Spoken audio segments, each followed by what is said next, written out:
Bonjour à tous, un petit tuto pour poser une baie coulissante sur un van aménagé ou vous pouvez le faire sur un camping-car aussi. Première chose à faire, tracer l'extérieur de la fenêtre, de la baie, comme là marqué sur la porte. Puis vous tracez l'intérieur de la découpe, c'est-à-dire le décalage qu'il y a avec la bordure. Donc une fois que c'est fait, vous prenez la disqueuse tout simplement et vous allez petit à petit découper la tôle. Donc mettez bien un disque de coupe, c'est-à-dire les disques très fins. Ça vous évitera de faire trop d'étincelles et ça ira beaucoup plus vite. Alors attention, moi je ne suis pas très prudent parfois, mais mettez bien des gants, des lunettes de protection, c'est important. Protégez-vous. Donc je vais accélérer un peu car on ne va pas y passer la nuit. Et bien sûr, pensez à vous abonner, à mettre un petit pouce, un like, ça nous aide. Alors pensez bien à cacher là où vous allez découper. Là par exemple c'est un camion aménagé, déjà aménagé. Donc protégez bien, là on avait mis une plaque en bois pour pas que ça vole de partout. Alors quand vous retirez la plaque que vous avez coupée, surtout faites très attention, ça coupe comme du rasoir les bavures.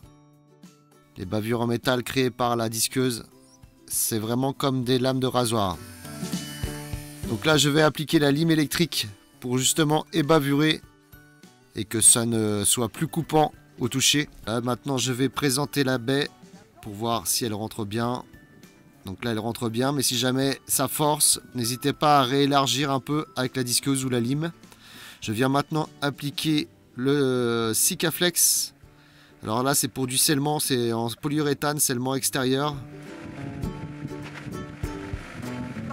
Évitez les scellements de type camping-car qui se mettent à couler avec la chaleur.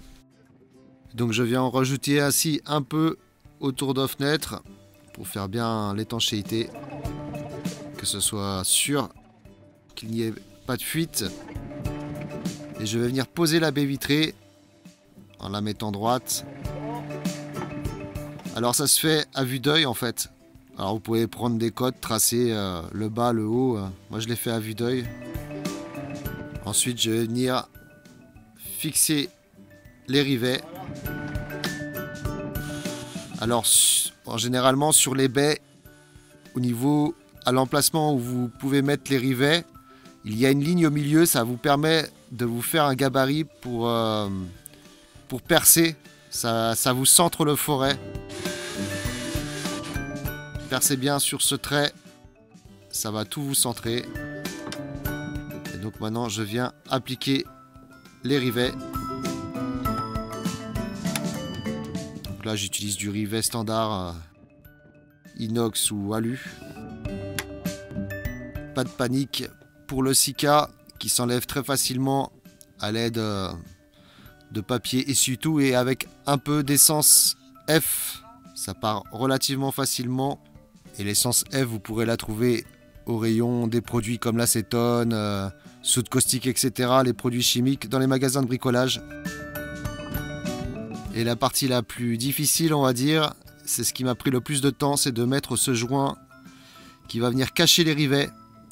Car c'est vraiment pas facile à mettre, c'est assez fastidieux et long. Donc j'ai mis un côté, j'enclenchais un côté, puis avec un tournevis plat, je faisais glisser l'autre côté.